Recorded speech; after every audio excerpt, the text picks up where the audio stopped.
Avec un mois de janvier glacial comme on a eu 25 ou 26 jours de gel sur 31, j'attendais un petit radoucissement pour commencer à faire des choses pour le potager. Si on rajoute à ça les nombreux obstacles à franchir et une suite d'aventures plus ou moins désagréables pour créer une entreprise, ça m'a très vite emmené à la mi-février sans que je fasse quoi que ce soit pour le potager. En même temps, dégainer les sachets de graines pour semer avant les autres ou très tôt dans la saison n'est pas du tout inscrit dans ma mentalité de jardinier. Et j'ai pourtant les équipements pour réussir de bons semis en hiver. J'ai de la lumière artificielle et j'ai une table à semis chauffante, mais je préfère m'en servir le moins possible. Maintenant, démarrer ses semis vers le 15 ou le 20 février n'est pas spécialement handicapant, surtout quand on observe la nature et qu'on constate que la végétation est en retard d'à peu près 15 jours par rapport à la saison passée. En ce moment, au potager, il ne reste plus grand-chose. Des salades, un peu d'épinards, un peu de mâche, quelques poireaux et quelques carottes. C'est donc le moment de sortir mes graines et de semer à tout va. Une des premières choses que j'ai faites en février, dès que j'ai acheté mes pommes de terre, ça a été de les entreposer dans la mansarde, une pièce non chauffée avec très peu de lumière, de façon à les faire germer tranquillement et de prévoir la mise en culture aux environs de la mi-mars. J'en ai profité pour rapatrier les pommes de terre de ma production de 2021 qui commençait à germer dans la cuisine et dont je ne sais même plus quelle variété c'est. J'ai repris deux variétés que j'avais déjà la saison passée, en l'occurrence de la Belle de Fontenay, une variété hyper précoce qui peut se ramasser au bout de 70 jours pour faire de la pomme de terre nouvelle, de la pomme de terre primeur. En les mettant en terre mi-mars, si tout va bien, je peux espérer récolter les premières fin mai. L'autre, c'est de la Bernadette, une variété semi-précoce que l'on cultive entre 90 et 110 jours. Et ces deux variétés seront produites comme à mon habitude avec la méthode sous foin. On quitte les pommes de terre pour aller vers les patates. Je vais bien sûr parler des patates douces que j'ai mis à germer aux alentours du 15 février sous cette mini-serre chauffante. Et avec une température de plus de 25 degrés sous la cloche, les premiers germes font leur apparition en 7-8 jours. Je continue les préparatifs avec l'ail. Vu la grandeur de mon nouveau terrain cette année, j'ai bien sûr décidé d'en cultiver beaucoup plus que d'habitude. J'ai donc acheté 2 sachets de 1 kg de semences d'ail rose de Lautrec. Alors quand je dis que je prépare mon ail, en fait ça consiste juste à séparer les cailleux des têtes d'ail et ça me permet aussi de faire du tri dans les cailleux. Le premier tri à faire, c'est de retirer uniquement les cailleux qui sont à l'extérieur de la tête d'ail, c'est-à-dire ceux qui sont en périphérie. Ce sont des grosses semences en général qui sont censées donner des grosses têtes d'ail. Avec cette façon, ça me permet de faire un deuxième tri en repérant et en éliminant les cailleux touchés par un début de moisissure ou un début de pourriture. Et c'est un bon moyen pour que la moisissure ne se propage pas et n'infecte pas les cailleux voisins qui sont sains. Alors on dirait pas comme ça, mais sur les 2 kilos, j'ai quand même jeté plus de 40 cailleux pourris, ce qui représente à peu près l'équivalent de 4 ou 5 têtes d'ail. Et pour terminer, j'effectue un troisième tri parmi les cailleux sains. Je cherche et je mets de côté tous les cailleux qui commencent à germer, parce qu'un cailleux n'est en fait qu'une grosse réserve nutritive dont se sert le germe pour grandir jusqu'à épuisement de celle-ci. Et pour éviter qu'il ne s'épuise complètement avant la date de mise en terre au potager, il vaut mieux le laisser développer un système racinaire pour qu'il puisse s'alimenter par une autre voie sans forcément taper dans sa réserve.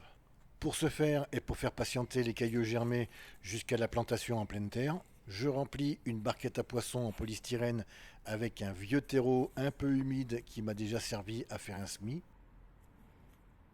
J'y mets l'ail germé.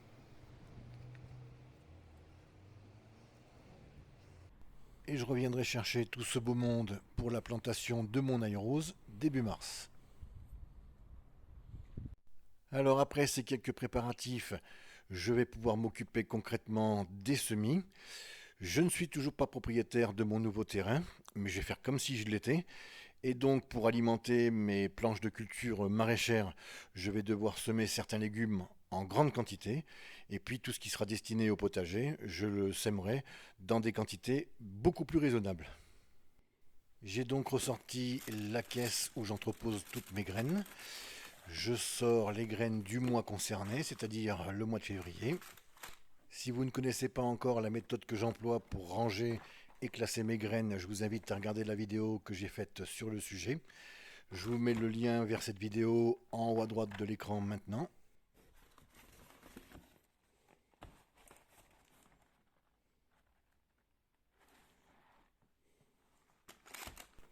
Dans l'enveloppe, il n'y a pas toutes les graines à semer en février, puisque j'ai des commandes en cours que je n'ai pas encore reçues.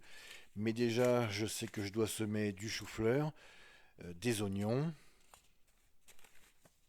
des poireaux, encore de l'oignon, une autre variété, de l'échalion, encore des oignons, une troisième variété, du brocoli, des navets, encore des oignons, mais ce coup-ci des oignons blancs, et une deuxième variété d'oignons blancs. Là, j'ai aussi des épinards, matador,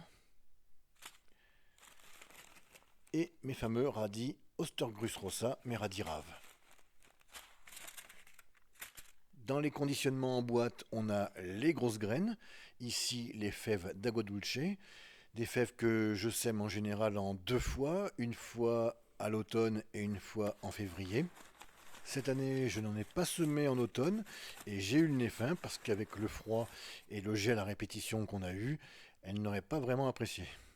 Pour un semis en pleine terre, je n'ai pas grand conseil à vous donner, si ce n'est que soit vous faites un trou de 5 cm de profondeur tous les 10 cm et vous mettez une graine par trou, soit vous faites un trou tous les 15-20 cm et dans ce cas, vous pouvez mettre 2 graines par trou. Et s'il fait trop froid chez vous ou que votre terre est trop humide, vous pourrez toujours avoir recours au semis en godet en mettant une graine ou deux par godet que vous pourrez repiquer au potager dès qu'elles auront atteint la taille de 10-15 cm.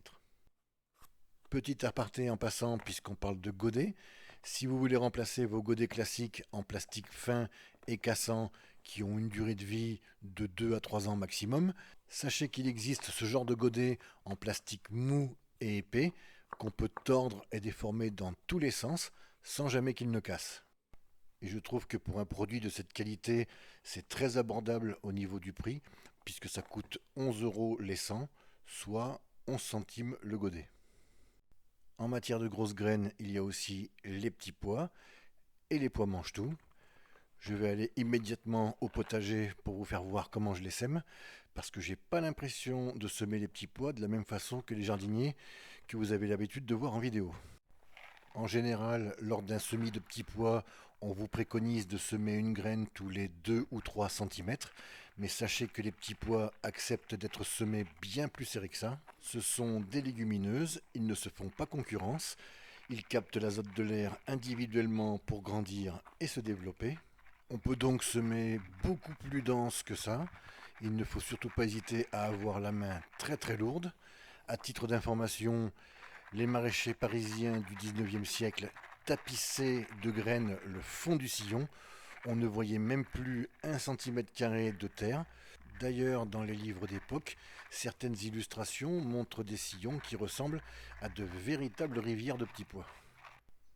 Alors moi, je suis encore loin de tapisser complètement le fond des sillons, mais on peut voir que je mets quand même beaucoup de graines.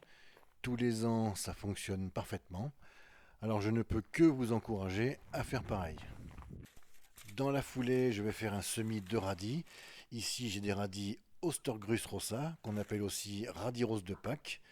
Si vous décidez vous aussi de faire un semis de radis en début de saison alors qu'il fait encore un peu froid, prévoyez quand même de protéger la culture avec un tunnel qui sera recouvert soit d'un P17, soit d'un film plastique. Le principe étant de réchauffer la terre au plus vite pour ne pas que les radis mettent 2 fois plus de temps pour arriver à maturité. Cette année, j'ai une parade qui m'évite de monter un tunnel. Je vais semer mes graines de radis dans une jardinière. Voici la jardinière en question. Je l'ai remplie de vieux terreau qui m'a servi à faire mes semis la saison dernière. Je l'ai légèrement modifiée en lui apportant des roulettes pour la déplacer vers une zone d'ombre ou la mettre à l'abri de la pluie si besoin. Pour tout dire, je ne suis vraiment pas fan de ce système de culture hors sol qui est carrément à l'opposé du principe du sol vivant, mais en ce début de saison, je vais prendre ça comme une solution de dépannage. Sur cette petite surface, j'ai réussi à faire 4 rangs. Je me suis aussi appliqué à déposer une graine tous les 2 centimètres au semoir pour ne pas avoir à éclaircir plus tard.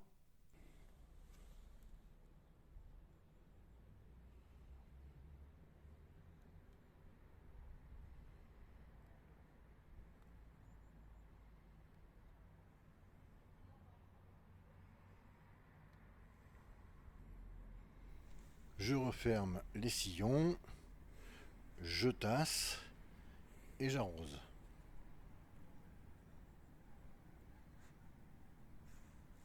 Dans la prochaine vidéo qui sortira dans 3-4 jours, on continuera avec les semis. Je vous ferai voir ce que j'ai semé fin février et début mars. Je sèmerai aussi dans un nouveau contenant. Je vous parlerai inévitablement de tomates. Et d'ici là, prenez soin de vous, portez-vous bien. À bientôt. Bye bye.